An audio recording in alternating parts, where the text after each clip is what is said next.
Pinagsabihan ni Vice President Sara Duterte ang DILG kaugnay ng paraan ng pag-anunsyo nito ng suspensyon ng trabaho at klase sa panahon ng kalamidad. Si Jason Rubrico magbabalita.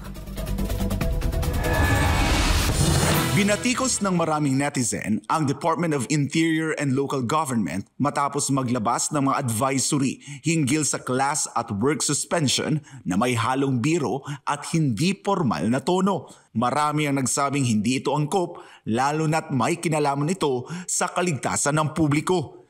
Git ng iba, tila naging unprofessional ang dating ng ahensya sa naturang mga anunsyo.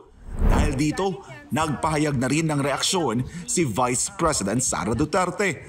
Ayon sa kanya, obligasyon ng DILG na maging professional.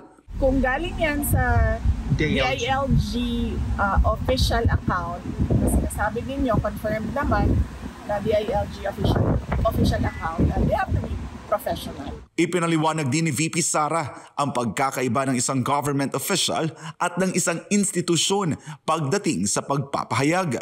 Tulad lang din yan noong sa Office of the Vice President. Merong Vice President at merong Office of the Vice President. Iba yung institusyon, iba yung tao.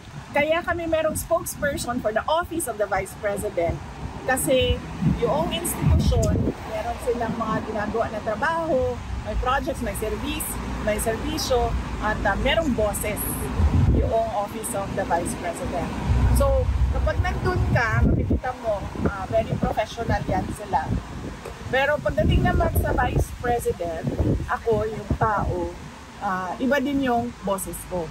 Para sa Diyos at sa Pilipinas ko mahal, ako si Jason Rubrico, SM9 News.